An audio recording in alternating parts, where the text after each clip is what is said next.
사랑하는 성도 여러분, 오늘도 이 영상을 통해서 예배드리는 모든 심령들에게 하나님의 은총과 사랑과 능력이 함께 하시기를 축복합니다. 오늘은 시편 19편 7절부터 14절의 말씀을 가지고 영혼과 육체의 통합사상이라고 하는 제목으로 말씀을 증거하겠습니다. 성경 봉독합니다. 시편 19편 7절 여호와의 율법은 완전하여 영혼을 소성시키며 여호와의 증거는 확실하여 우둔한 자를 지혜롭게 하며 8절 여호와의 교훈은 정직하여 마음을 기쁘게 하고 여호와의 계명은 순결하여 눈을 밝게 하시도다. 9절 여호와를 경외하는 도는 정결하여 영혼까지 이르고 여호와의 법도 진실하여 다 의로우니 10절 금 곧 많은 순금보다도 사모할 것이며 꿀과 성의꿀보다 더 달도다. 11절 또 주의 종이 이것으로 경고를 받고 이것을 지킴으로 상이 크니이다. 12절 자기 허물을 능히 깨달을 자 누구리요 나를 숨은 허물에서 벗어나게 하소서. 13절 또 주의 종에게 고의로 죄를 짓지 말게 하사 그 죄가 나를 주장하지 못하게 하소서. 그리하면 내가 정직하여 큰 죄과에서 벗어나겠나이다. 14절 나의 반석이시요 나의 구속자이신 여호와여 내 입의 말과 마음의 묵상이 주께 연락되기를 원하나이다. 아멘. 사람은 누군가의 영향을 받으며 살게 되어 있습니다. 우리는 누구의 영향을 받고 있습니까? 세상에서 사람들에게 많은 영향을 준 사람들이 참으로 많습니다. 그 중에서 좋은 영향을 준 사람, 좋지 않은 영향을 준 사람도 있는데 아메바에서 점점 진화해서 포유류가 되고 그 포유류의 원숭이가 이제 점점 진화해서 고등동물인 사람까지 되었다고 주장하는 다윈이라고 하는 사람의 영향력은 온 세계를 그의 수하에 몰아넣었습니다. 그 다음으로 독일의 철학자이며 경제학자인 칼 마르크스라는 사람입니다. 이 사람은 아버지가 유태인이고 대학에서 법학하고 철학을 전공했습니다. 그때 당시 계급제도가 형성되고 노동자들이 착취당하는 모습을 보면서 그는 자본론이라고 하는 그런 책을 저술했고 사회주의를 건설하는 사상적 체계를 이룬 사람입니다. 1848년 마르크스와 엥겔스는 공산주의 동맹의 위임을 받아가지고 공산당 선언을 완성한 사람입니다. 공산당 선언은 마르크스주의의 강령적 문건입니다. 마르크스와 친구인 엥겔스의 공동집필로 1848년 2월 프랑스 혁명 직전에 발표되었습니다. 선언은 전부 4개의 장으로 1장은 부르주아 프롤레타리아, 그리고 2장은 프롤레타리아와 공산주의자, 제3장은 사회주의 및 공산주의 문헌, 4장은 반정부적 당들에 대한 공산주의자 입장으로 구성되어 있습니다. 그래서 그 선언은 지금까지의 모든 역사를 뭘로 보느냐? 계급투쟁으로 봅니다. 누가 더 좋은 계급을 가지고 있냐는 이 계급투쟁으로 역사를 바라보면서 독일 이데올로기에서 정립된 유물사관을 요약하고 계급사회는 결국 프롤레타리아의 승리가 될 것이라고 전망하면서 프롤레타리아의 승리에 따라서 이 역사에서 계급은 자취를 감추게 될 것이라고 주장했습니다. 이 사상은 사회주의, 즉 공산주의를 만들었고 1907년에 레닌이라고 하는 사람이 공산당 혁명을 일으키면서 이제 지금의 러시아를 건설했죠. 그때 레닌의 의견에 반대하는 많은 사람들이 숙청을 당하고 죽임을 당했습니다. 그 다음으로 스탈린으로 이어지면서 스탈린은 어마어마한 1000만 명 이상 되는 사람을 죽였습니다. 그리고 모택동의 중국의 공산주의 김일성 사상으로 이어지게 됩니다. 이들은 종교는 아편이라고 해서 연약한 인간이 신을 의지해서 살아가려고 하는 그런 사람으로 치부하게 됩니다. 부르주아라고 하는 말을 쓰는데 부르주아는 자본가 계급입니다. 자본가 계급되는 이 부르주아 사람들을 타파해서 프롤레타리아, 즉 노동자 계층을 말합니다. 이 노동자 계층이 승리하는 나라를 만들겠다는 사상이 바로 이제 사회주의입니다.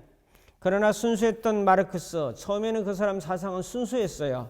그 마르크스 사상이 무너지고 결국 공산당이라고 하는 사람들이 다시 부자 계급으로 등장하면서 공산당들이 부르주아 계급으로 되어버리고 마는 그러한 모순을 낳고 말았습니다.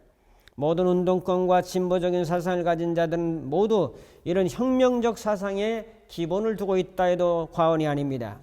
중국은 정치 체제는 사회주의를 따르고 경제는 시장 경제를 따르면서 수정을 가하고 있습니다. 1억 명의 부자를 또 만들어냈습니다. 그 1억 명들이 결국 중국을 이끌어가고 있죠. 마르크스라고 하는 사람의 사상은 세계 역사에 이렇게 지대한 영향을 준 사람이고 그의 영향력을 많이 사람들이 받고 있습니다. 종교적으로 영향을 많이 준 사람들은 유교에서는 공자나 맹자 같은 사람이 있고 해교에서는 알라의 선지자로 부르는 마호메트 같은 사람의 영향을 받고 불교에서는 석가모니 사상에 많은 사람들이 영향을 받고 있습니다. 다음에 기독교에서 가장 영향력을 끼치고 구원의 길로 인도하신 분이 있다면 그분은 바로 우리 주 예수 그리스도입니다. 그분을 만나고 그분을 경험한 모든 사람들은 구원과 생명과 은혜의 세계에 진입했습니다. 그래서 기독교인들은 신앙 고백이 확실해져 마태복음 16장 16절의 말씀처럼 주는 그리스도시요 살아계신 하나님의 아들이니다라고 하는 이 고백. 이 고백을 하는 자들이 기독교인이고 이 고백을 하지 못하는 자들은 하나님을 구원자로 받아들일 수가 없는 거죠. 이렇게 되면은 다윈이든지 또한 마르크스 제자든지 공자나 석가나 마호메트나 그런 사람들의 영향력을 받으면서 그들의 사상을 따르는 것이 누군가의 영향을 받으며 살고 있다는 거죠. 성도는 누굽니까? 예수님을 나의 구원자로 하나님의 아들로 믿으면서 그분의 말씀의 가르침을 따르는 자들이 바로 믿음의 사람들입니다. 오늘 말씀은 시편 기자가 이 말씀의 중요성을 강조하고 있는데 여호와 율법이 나오고 여호와의 교훈이 나오고 여호와를 경외하는 말씀이 나옵니다. 믿음의 사람들은 우리 인생을 이끌어가는 언어가 있습니다. 여러분과 우리 언어가 무엇입니까? 그 하나님과 그분의 말씀입니다. 그렇기 때문에 여호와의 율법은 완전하다, 여호와의 교훈은 정직하다, 여호와의 계명은 순결하다라고 말씀하십니다. 여호와를 경외하는 도는 정결하다고 말씀합니다. 그러므로 우리 생을 이끌어가는 말씀들을 보면서 우리는 어떤 영향력을 받아야 될 것인가 하는 것을 살펴보면서 은혜를 나누려고 합니다. 첫 번째로 성도는 하나님의 말씀 언어를 따라가야 합니다. 말씀 언어라는 말을 제가 처음으로 붙여봅니다. 자, 7절에 말했죠. 여호와의 율법은 완전하여 영혼을 소성시키시고 여호와의 증거는 확실하여 우둔한 자를 지혜롭게 하며 여호와의 교훈은 정직하여 마음을 기쁘게 하고 여호와의 계명은 순결하여 눈을 밝게 하시도다. 9절에 여호와를 경외하는 도는 정결하여 영혼까지 이루고 여호와의 법도 진실하여 의롭다고 말씀하고 계십니다. 오늘 말씀에 7절의 율법 여호와의 증거, 8절에 여호와의 교훈, 그리고 여호와의 계명, 9절에는 경외하는 도, 여호와의 법도 등 6가지로 표현하고 있습니다. 저는 오늘 하나님의 말씀 언어라는 표현을 사용하고 있습니다. 자, 언어라는 것은 참 중요한데 말씀 언어입니다. 말도 언어이고 글도 언어입니다. 우리는 말이라고 하는 소리 언어에 익숙해져 있습니다. 그러나 글이라고 하는 문자 언어는 하나님께서 우리에게 성경을 행동지침으로 허락해 주셨습니다. 이제는 사진 같은 그림 언어가 나왔습니다. 이제는 영상을 통해서 영성 언어가 나왔습니다. 지금 시대는 영상 언어 시대 속에 살고 있기 때문에 사람들에게 가장 영향력을 주는 것은 시각이 70%요. 또한 청각이 한 30% 정도 된다고 보면은 영상 언어 시대에 우리는 돌입하고 있습니다. 하나님의 말씀을 전달하는데 소리 그리고 문자 언어 이제 영상 언어까지 전달되고 있습니다. 우리는 이런 말씀 언어를 잘 들어야 할 것입니다.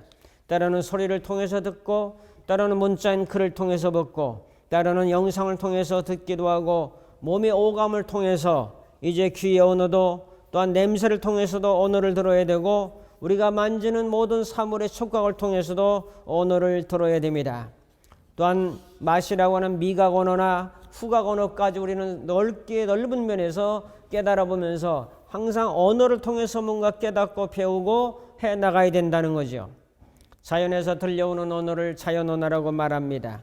모든 말씀의 소리는 어디에서든지 들려오고 있습니다. 이 우주 만물을 통해서도 사건과 사물을 통해서도 하나님의 말씀을 통해서도 전달하는 말씀을 전달하는 설교자들을 통해서도 가까이 있는 사람들 통해서도 하나님의 이 말씀 언어는 계속 우리에게 들려오고 있는데 우리가 잘 듣지 못해서 그러는 거죠. 그럼 우리는 오감을 열고 마음을 열고 우리의 영을 열어서 나아간다면 말씀 언어를 들을 수가 있게 될 것입니다. 영감으로 그 말씀 언어를 들을 수 있습니다. 우리 말씀은 양자 물리학적인 표현으로 하면은 말씀 파동 언어라고 볼 수 있습니다. 우리에게 시시각각 주시는 파동 언어까지 본다고 하면은 이 세상은 하나님의 말씀으로 가득 차 있는데 그것을 하나님의 말씀과 구분해서 잘 듣게 되면은 놀라운 하나님의 은혜 가운데 이제 잠겨 들어갈 수가 있습니다. 자, 오늘 말씀의 7절 8절을 강조해서 다시 한번 말씀드리겠습니다. 자, 7절에 보면 여호와 율법은 완전하 영혼을 소송시키시고라는 말이 있죠. 소송시킵니다. 그래서 작은 첫째로 말씀드린 것은 하나님의 말씀은 영혼을 소송시킵니다. 소송이라고 하는 시브라는 단어는 회복하다, 돌아오다, 돌아가다는 뜻을 가지고 있습니다. 탕자가 아버지의 사랑으로 돌아온 것은 바로 소송입니다. 그 영혼이 소송된 거지요. 그 다음에 작은 두 번째로 우둔한 자를 지혜롭게 한다고 7절에 말씀합니다. 여호와의 증거는 확실하여 우둔한 자를 지혜롭게 하며. 자, 우둔하다라고 하는 말은 단순하다, 순진하다는 말이 있어요. 자, 우리가 순진하다고 말하죠. 그건 우둔한 겁니다. 사람들이 순진한 사람이 잘 속아 넘어가죠. 남의 말을 잘 듣죠. 그래서 순진한 사람들은 어리석은 가르침에 열려져 있어 잘 받으며 무엇이든지 잘 믿는 경향들이 있는데 저 같은 사람입니다.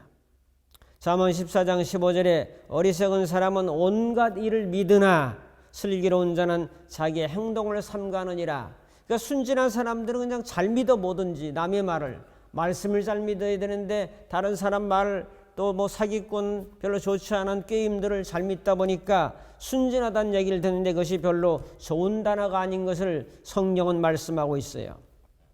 그러므로 하나님의 말씀은 이런 우둔한 자를 지혜롭게 한다고 말씀합니다. 순진한 사람은 지혜가 부족한데 이런 지혜를 이 말씀 언어를 접하게 되면 깨닫게 된다는 거죠.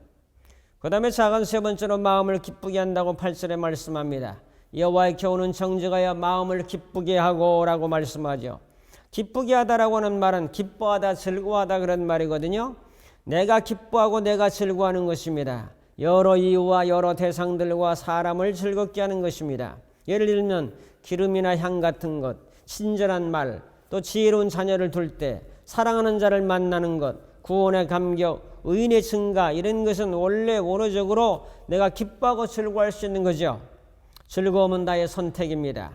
하나님이 기뻐하라고 했지만 선택은 여러분의 것입니다. 에덴 동산을 나의 삶 속에서 창조해 나가는 거죠. 그것이 마음을 기쁘게 하는 겁니다.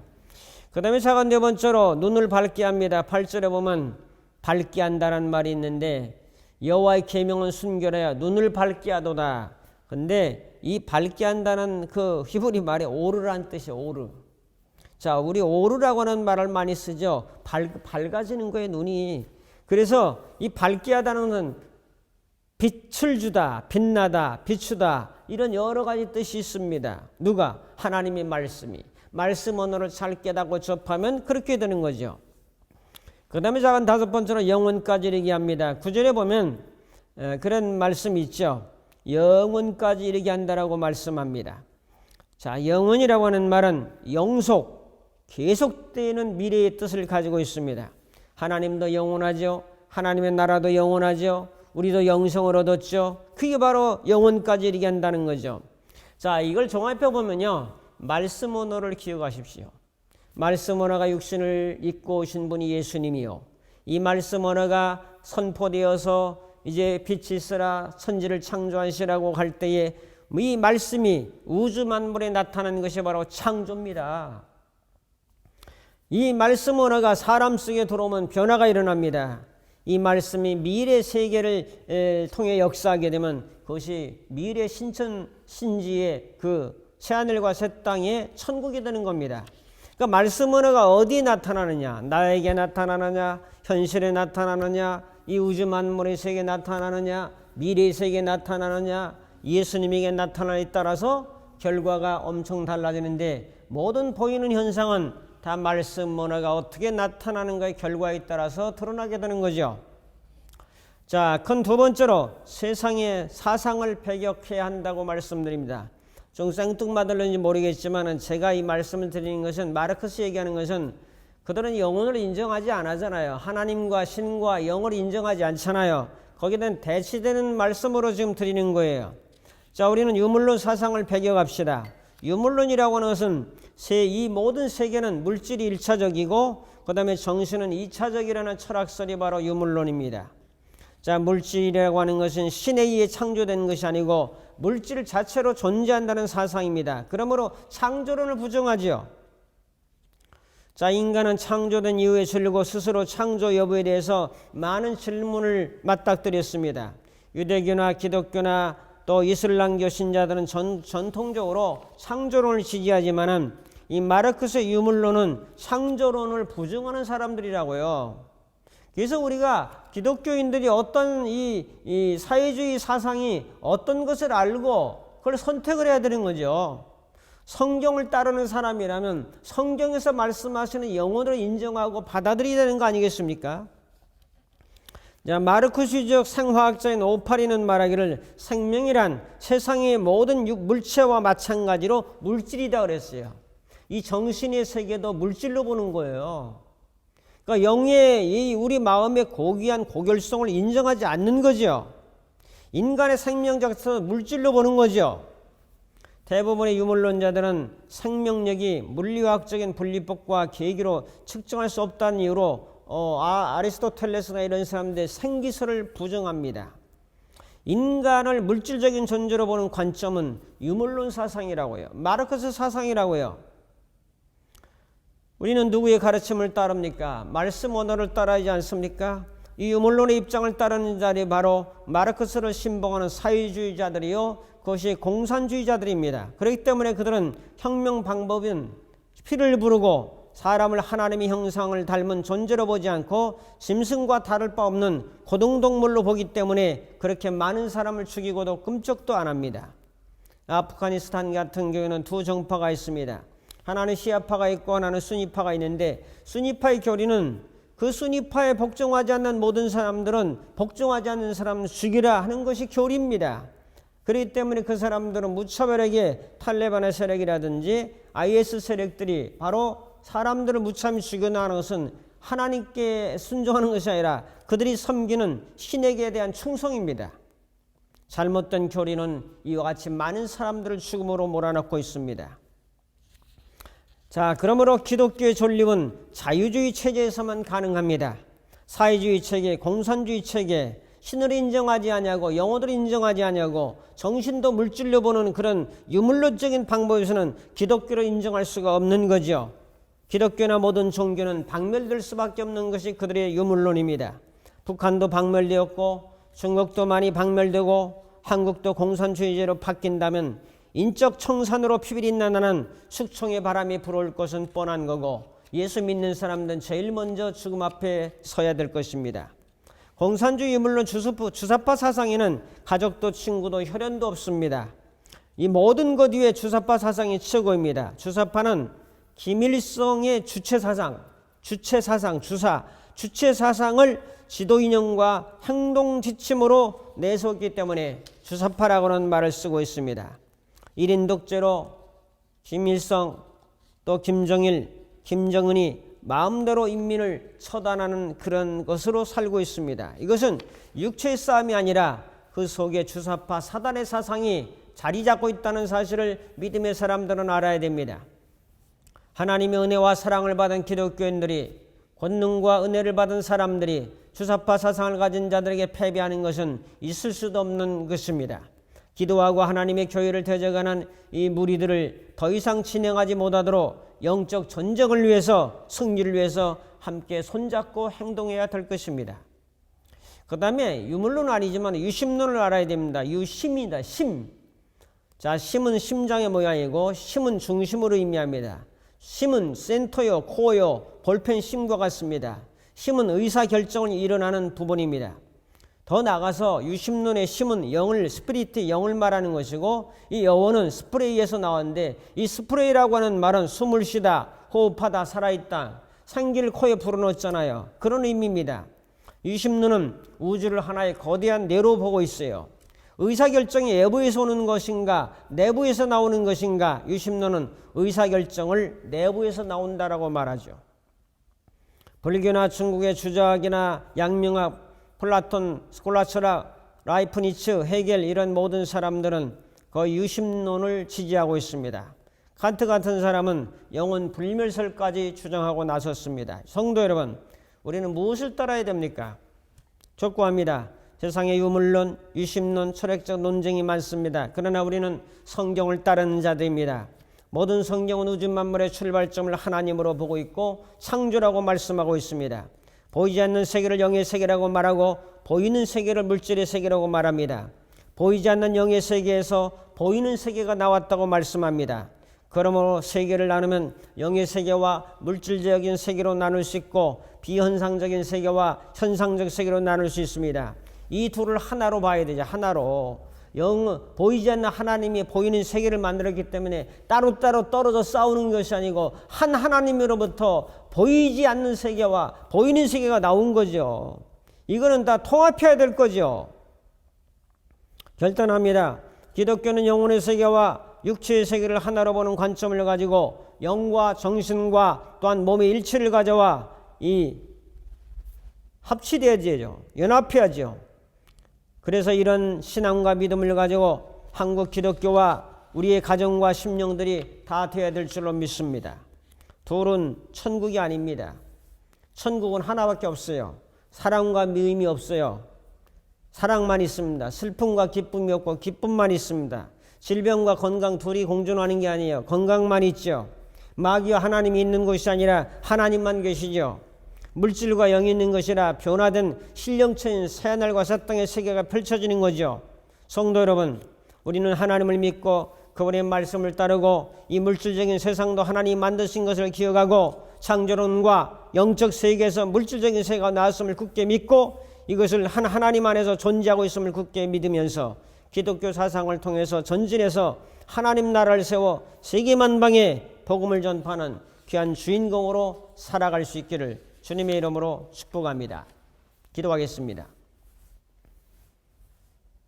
유물론이 판을 치고 있는 세상 속에 창조론과 보이는 세상 우주 만물 과학이 판을 치는 세상 속에 이 모든 것을 만드신 분이 하나님이라는 사실을 깊이 깨닫고 말씀 언어를 통해서 우리 영혼이 새로워지며 우리 영혼의 새로운 무장을 통해서 하나님의 나라를 아름답게 세워난 역군들이 다 될 수 있도록 우리 주님께서 은혜를 베풀어 주옵소서.